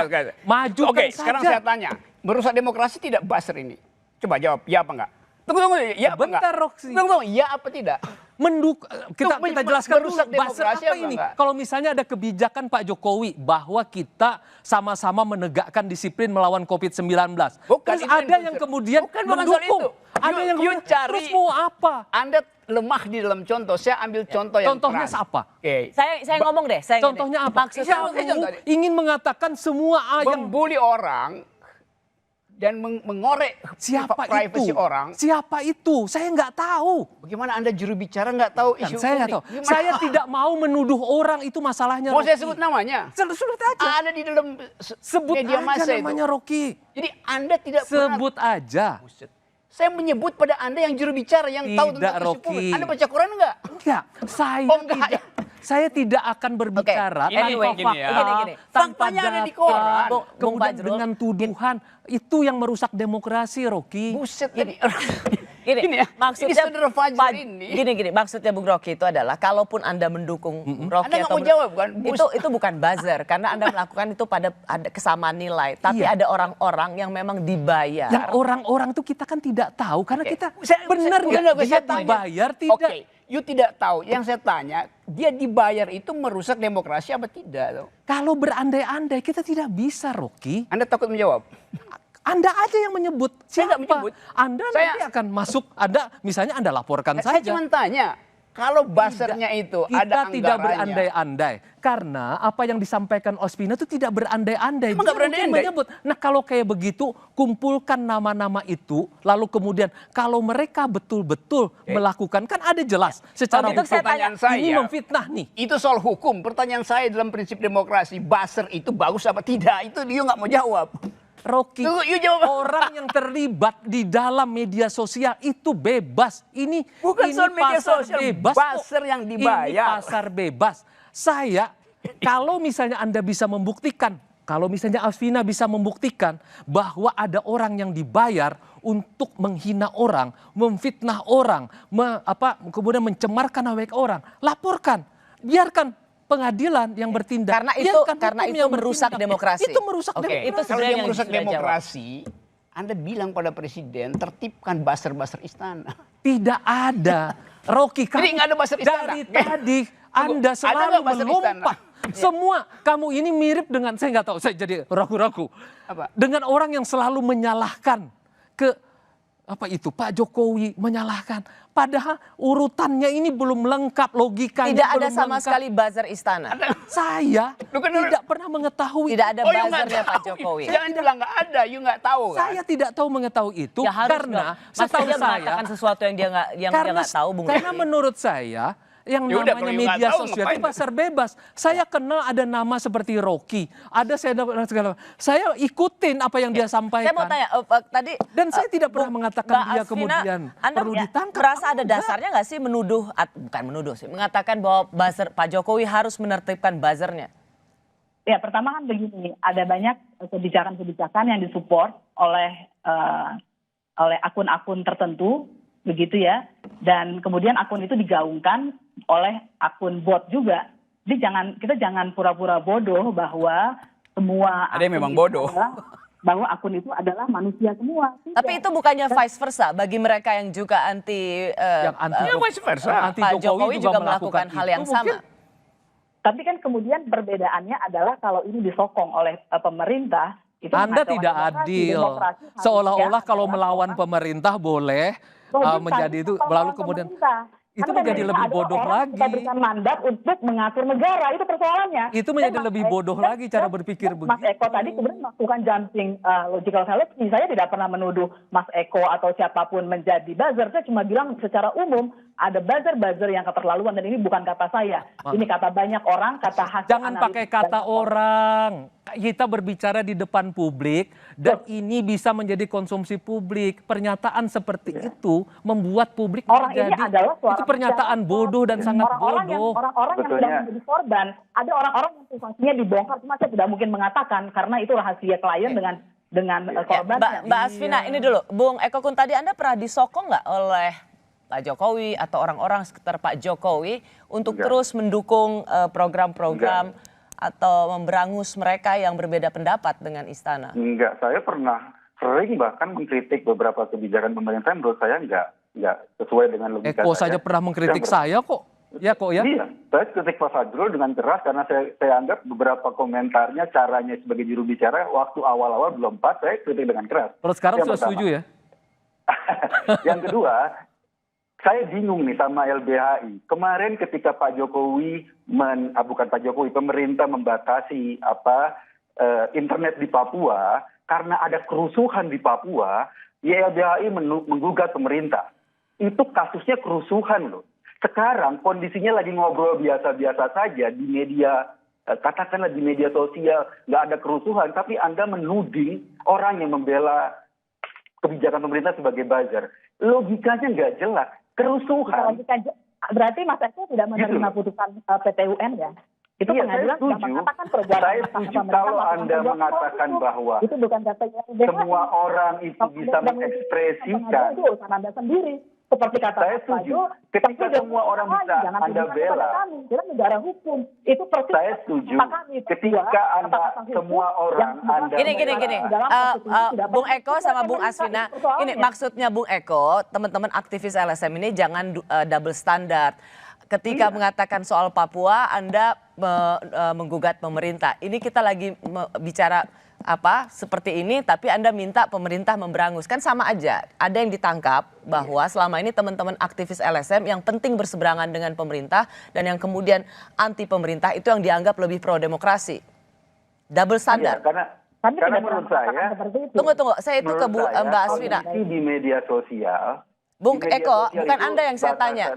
Halo, bukan Anda yang saya tanya. Justru saya ingin menanyakan, ada anggapan bahwa jadi sekarang teman-teman LSM ini double standard.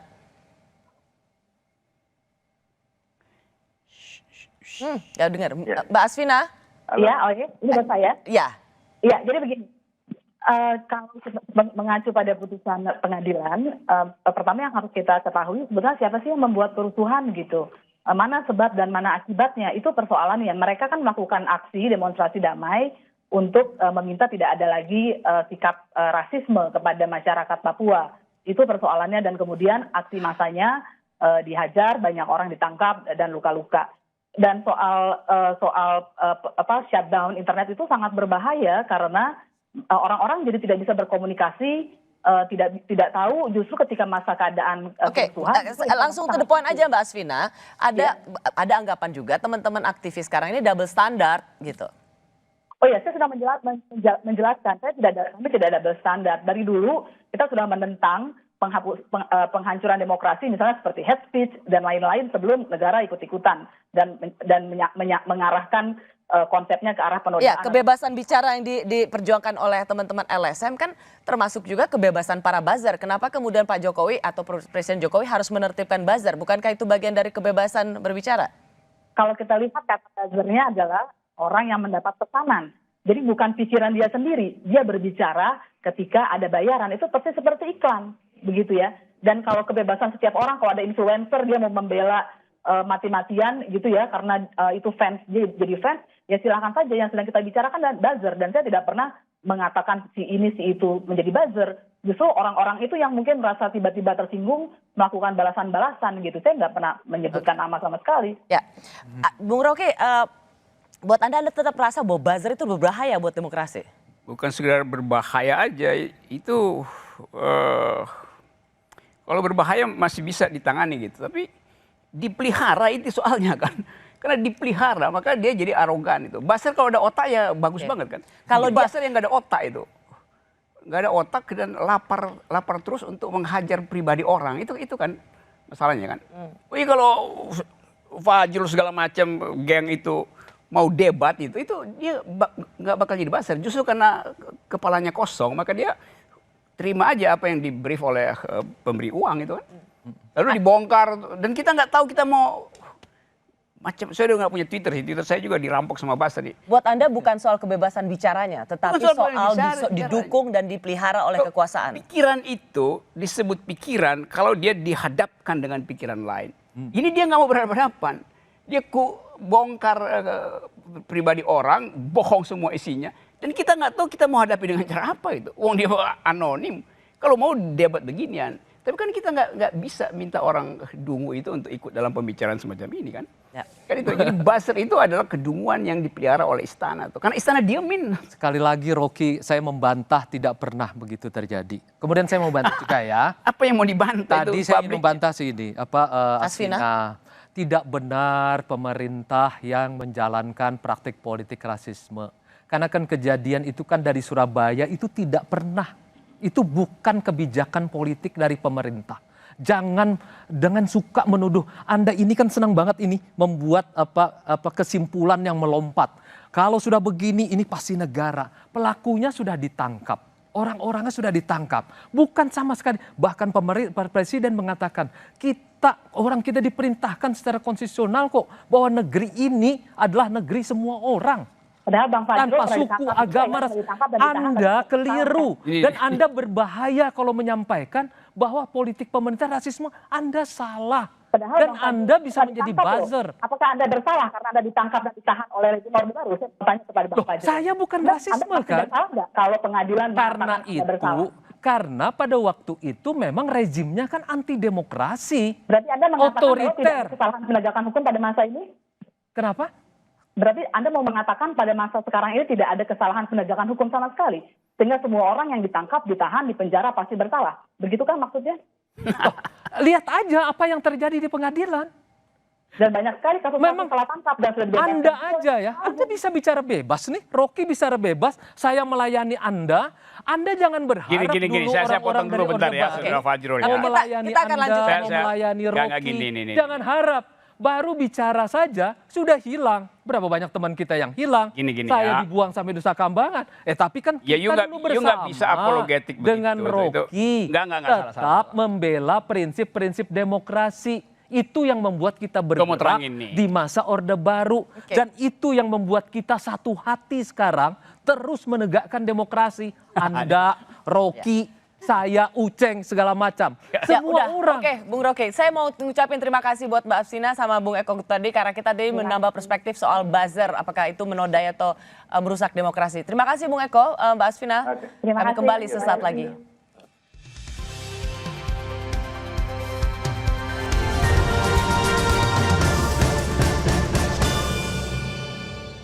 Tukar rupiah kemarin ditutup menjadi yang paling kuat di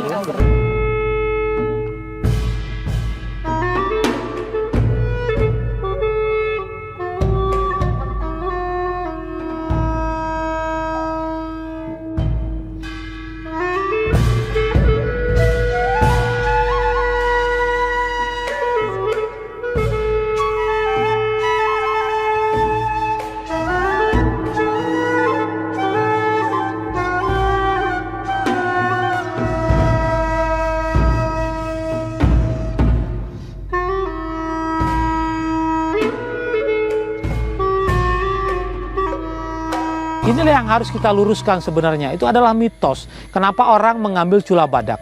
Itu adalah untuk pengobatan, untuk prestise, untuk kebanggaan dan sebagainya. Itu tidak perlu lagi. Karena sebenarnya cula badak itu tidak ubahnya sama dengan kuku kita atau rambut kita yang hanya terdiri dari zat keratin.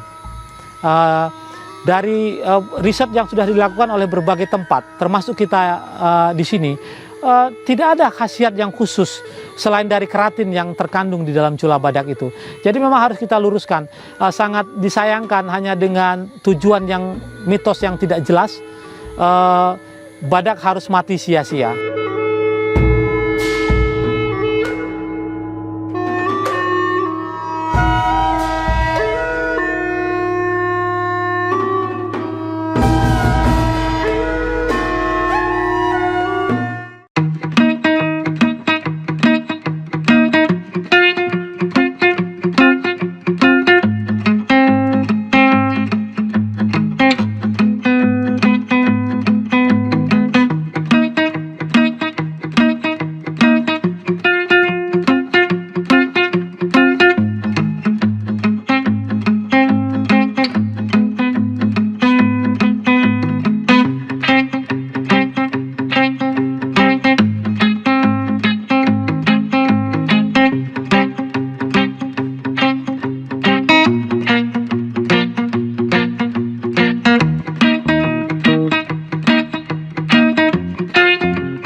Sahabat Kompas TV, sekarang saya berada di Stadion Utama Gelora Bung Karno. Saya sudah berada di bagian akhir episode malam hari ini.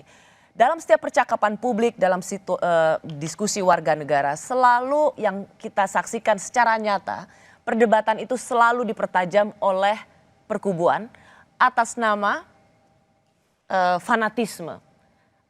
Menurut Anda apa yang terjadi? Mengapa kita bisa sampai pada situasi seperti ini? Tentu kita pernah punya pengalaman pada Pilkada DKI Jakarta, pada Pilpres. Tapi kenapa kita sekarang berbicara atas nama fanatisme dan junjungan masing-masing? Rosi, masa depan demokrasi akan sangat cerah kalau kita mati-matian percaya bahwa nilai-nilai yang harus kita pertahankan itu berdasarkan basis yang selama ini sudah dibangun oleh para bapak bangsa kita itu. Contohnya lah, kalau kita berdasarkan 5 prinsip dasar Pancasila itu saja, yang Bung Karno misalnya berpidato di Kongres Amerika pada tahun 57 itu dalam bahasa yang paling sederhana. Beliau mengatakan kita percaya kepada Tuhan, beliau mengatakan humanisme ada, nasionalisme atau kebangsaan ada, demokrasi ada, keadilan sosial ada. Dan tugas negara ini kan sebenarnya mengadministrasikan ini semua sehingga bisa menjadi kenyataan. Berdasarkan prinsip-prinsip itu ditambah dengan prinsip demokrasi yang lain, yaitu pengakuan terhadap hak-hak asasi manusia. Menurut saya sih perkubuan itu sebenarnya selesai. Pak Jokowi mempercontohkan ketika kemudian setelah selesai Pilpres, beliau meminta Pak Prabowo yang lawan paling keras beliau, kemudian menjadi Menteri Pertahanan. Dan kemudian semua kubu-kubu yang lain itu dirangkul. Mari kita bersama-sama membangun ini republik berbasiskan kepada alat ikatnya adalah Pancasila, karena sesuai dengan Sumpah Presiden. Kalau Bung Rocky? Ya saya setuju aja seluruh yang diucapkan Fajrul Rahman sebagai keinginan itu. Tetapi bukan sebagai hal yang dilaksanakan, justru yang dirasakan terbalik gitu. Seluruh survei mengatakan dalam 16 tahun terakhir periode Jokowi adalah yang paling buruk demokrasi itu. Jangan tanya lagi tuh siapa itu, berarti you nggak baca rilis dong kalau begitu Fajrul ya. Oke, itu poinnya. Tadi Fajrul berkali-kali mengatakan buktinya saudara Rocky masih bisa ngoceh ya, maki-maki atau kritik. Oh iya. Tapi mahasiswa di UGM diancam. Yang di Ternate juga diancam. Kenapa kalau saya masih bisa, mereka nggak bisa? Itu artinya pengecut kekuasaan ini. Pada mahasiswa yang rentan untuk di DO dihajar gitu oleh rektor. Di Ternate juga begitu. Di Ternate, saya datang ke Ternate untuk belain mereka tuh dalam satu kuliah umum. Juga dengan kasus yang sama Papua, rektor memecat mahasiswa di DO atas dasar laporan polisi. Coba bayangin coba. Padahal ini nggak ada urusan dengan kriminal, ini kebebasan bicara di kampus, polisi kasih surat bahwa itu ada problem dengan Papua, karena rektornya takut, karena ada hierarki. Dia Anda nggak ditangkap karena pemerintah takut pada Rocky Gerung? Bukan takut, dia pengecut gitu. Kalau orang lemah itu diucek-ucek. Kalau ke saya kenapa enggak gitu? Mungkin karena saya kuat gitu. Saya juga nggak kuat. Tetapi tetap ada ya hal yang sama berlaku pada semua orang dong. Jangan mahasiswa yang rentan, orang tuanya dipanggil, diancam gitu. Ya saya nggak punya jabatan karena itu nggak ada gunanya. Di polisi ada 7 kasus di saya dan semuanya nggak ada deliknya sebetulnya karena dilaporin oleh baser-baser dungu itu. Jadi poin saya adalah kita ada di dalam keadaan untuk memperbaiki demokrasi. Tetapi tidak ada ucapan dari presiden yang memperlihatkan bahwa dia sungguh-sungguh hendak memperbaiki demokrasi. Mulai dari keluarin Perpu HTI, mulai macam-macam itu. Terakhir juga ngancam-ngancam. Awas, saya tahu kalian itu. Ini soal Pancasila. Lu Pancasila itu udah jadi kesepakatan. Rocky ini membela HTI. Apanya? Anti Pancasila itu. Siapa? Rocky. Anda tidak setuju dengan HTI? Saya tidak setuju dengan HTI karena dia anti Pancasila, anti NKRI. Gimana dibuktikannya? Dalam pidato paling besar itu dari semua perilakunya pengadilan, Mahkamah Agung. Dalam pidato apa? Kayak begini Rocky, kita kan sekarang berdasarkan ini negara hukum Rocky, dia sudah dinyatakan sebagai organisasi terlarang di Mahkamah Agung. Oleh siapa? Mahkamah Agung Rocky.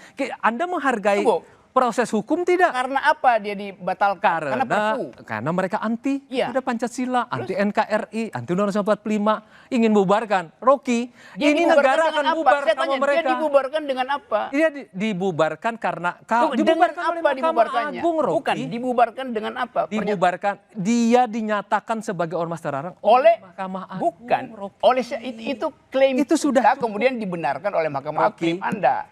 Tapi itu dasarnya adalah Perpu. Kita akan kehilangan negara ini, Rocky, kalau kita setuju dengan cara-cara yang seperti itu. Yang apa?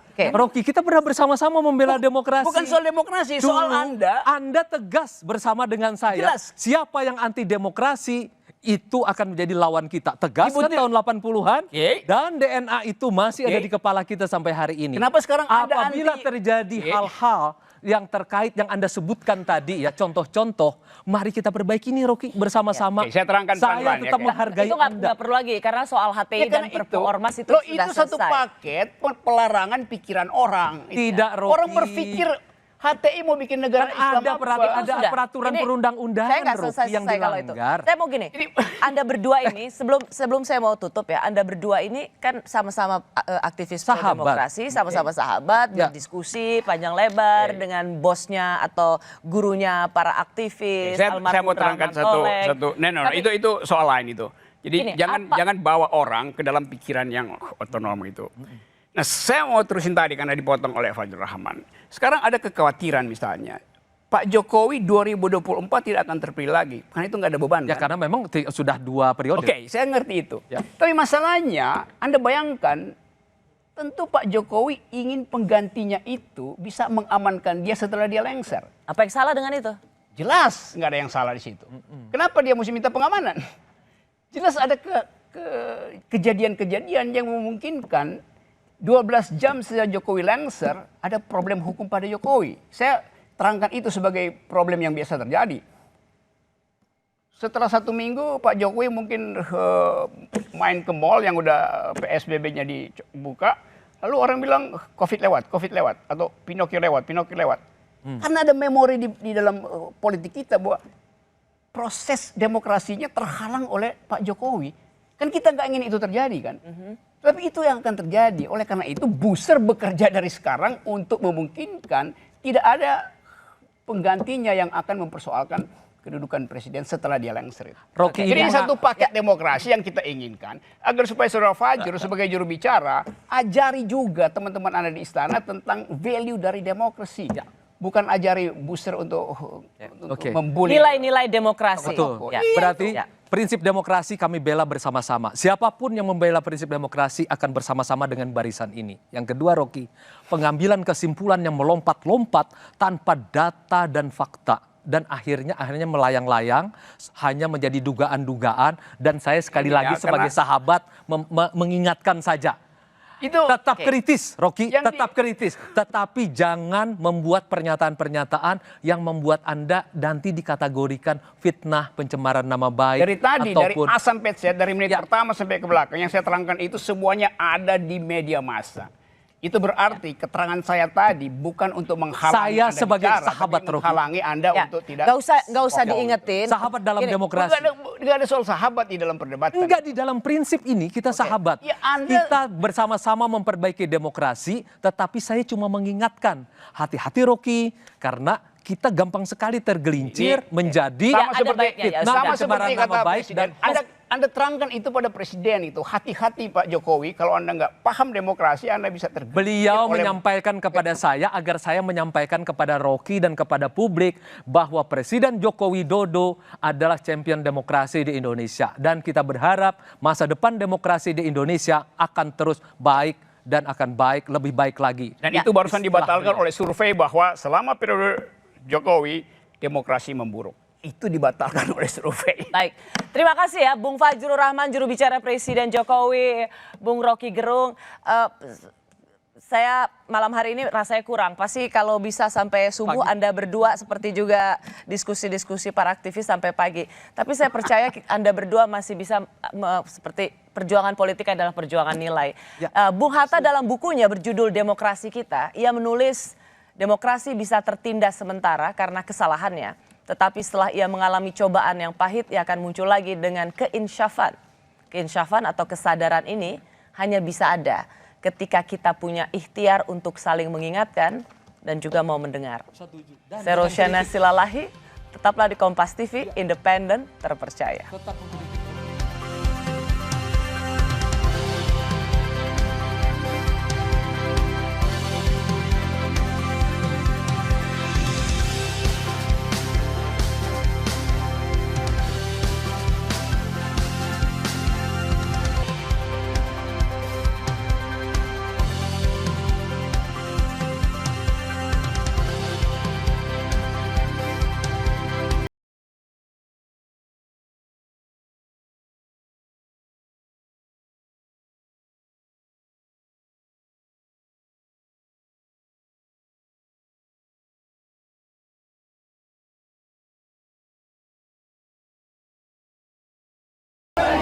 Salam